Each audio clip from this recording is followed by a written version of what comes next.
নতুন পর্বতে দেখতে পাওয়া যায় রাস্তায় সূর্যের মাকে বেশ কিছু গুন্ডা লোক ডিনার প্ল্যান মাফিক তাদের গাড়িতে জোর করে তুলে নেয়। অন্যদিকে সূর্য সে রয়েছে সোহাগদের বাড়িতে। সেখানে ডিনা সূর্যকে ফোন করে। হঠাৎ সূর্য ফোনে বলে ওঠে, আমার মম কোথায় ডিনা, উত্তর দাও। তখন ডিনা বলে, একবার বিয়েটা হয়ে যাক না সূর্য, তারপর তুমি তোমার বউ আর মাকে একসাথে নিয়ে তুমি তোমার বাড়িতে নয় ঢুকো। তখন সূর্য রেগে গিয়ে বলে, আমি তোমাকে বিয়ে করব না ডিনা। তখন ডিনা বলে, তুমি যদি আমাকে বিয়েটা না করো তাহলে সূর্য বলে, তাহলে কি, তুমি কি আমায় ব্ল্যাকমেল করছো ডিনা? সূর্যকে উত্তেজিত হয়ে পড়তে দেখে সোহাগ সূর্যের হাত থেকে মোবাইল ফোনটা কেড়ে নেয়।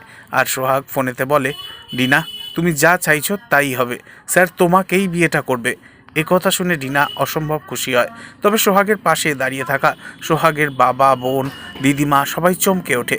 তবে শেষ মুহূর্তে দেখা যাবে সোহাগের সাথেই বিয়েটা হবে সূর্যের। এই বিষয় নিয়ে একটা হ্যাপি এন্ডিং হয়ে শেষ হবে এই ধারাবাহিকের পথ চলা। তাই আপনারা কারা কারা খুব মিস করবেন এই ধারাবাহিক শেষ হয়ে গেলে অবশ্যই কমেন্টে জানাবেন। আর নেক্সট আপডেটের জন্য সাবস্ক্রাইব করতে ভুলবেন না যেন। ধন্যবাদ।